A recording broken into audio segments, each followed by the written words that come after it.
নমস্কার বন্ধুরা, it's easy YouTube চ্যানেলে তোমাদের welcome.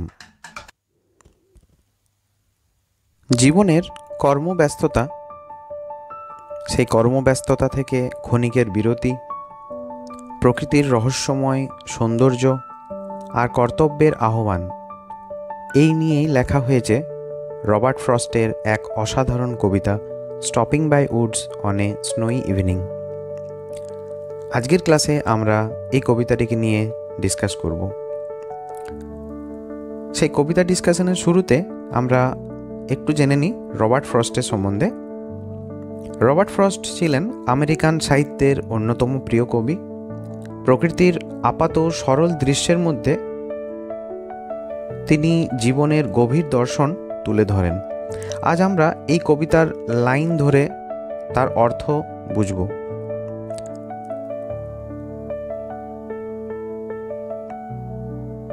Whose woods these are, I think I know. His house is in the village, though. He will not see me stopping here to watch his woods fill up with snow. কবি বরফে ঢাকা বনের ধারে তার ঘোড়ার গাড়ি থামিয়েছেন। তিনি বনের মালিককে চেনেন, যিনি গ্রামে থাকেন, তাই থামার জন্য তিনি নিশ্চিন্ত। মালিক তাকে দেখতে পাবে না। এই স্তবকে বা এই স্ট্যান্জাতে সৌন্দর্য উপভোগের জন্য সমাজের চোখ এড়ানোর একটা মৃদু ইঙ্গিত আছে। কবি এখানে দাঁড়িয়ে সেই সৌন্দর্যকে উপভোগ করছেন। সেকেন্ড স্ট্যান্জা দেখো।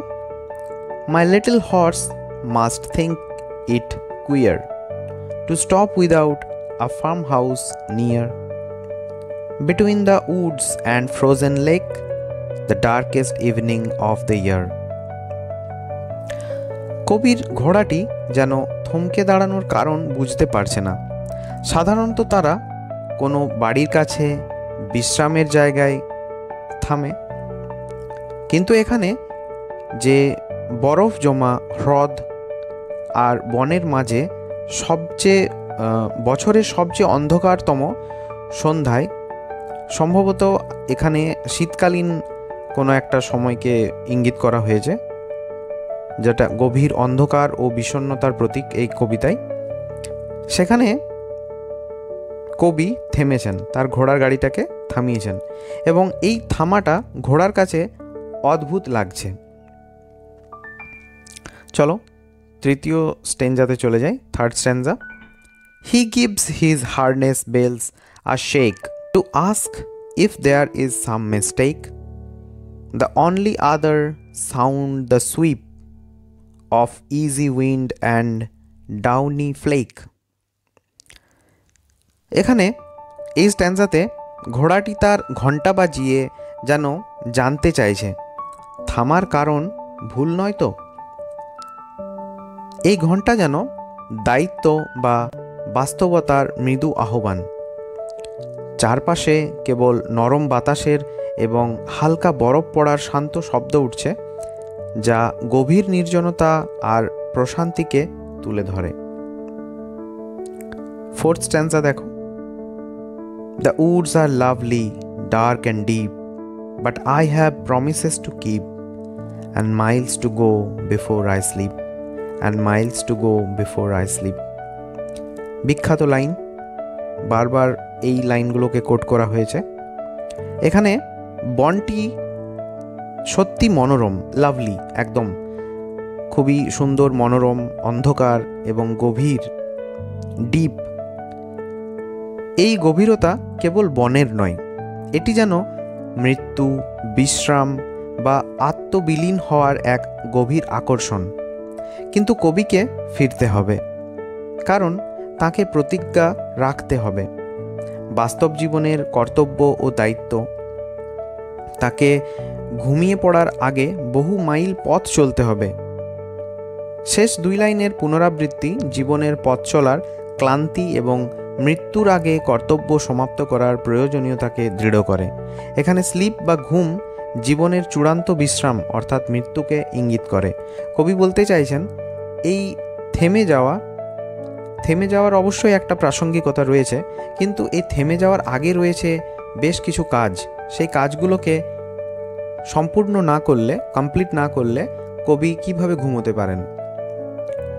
সেই ঘুমটা ঠিকঠাক হবে না, কেননা তার কাজগুলো পড়ে রয়েছে। এই কবিতাটি হলো একজন ভ্রমণকারীর গল্প, যিনি বরফ পড়ার মনোমুগ্ধকর দৃশ্য দেখতে গিয়ে পথে ক্ষণিকের জন্য থেমেছেন। বনের সৌন্দর্য তাকে প্রবলভাবে আকর্ষণ করে, যেন এক গভীর শান্তি বা বিশ্রাম তাকে ডাকছে, কিন্তু নিজের জীবনের প্রতিজ্ঞা ও দায়িত্বের কথা তিনি মনে করছেন এবং তিনি আবার যাত্রা শুরু করছেন।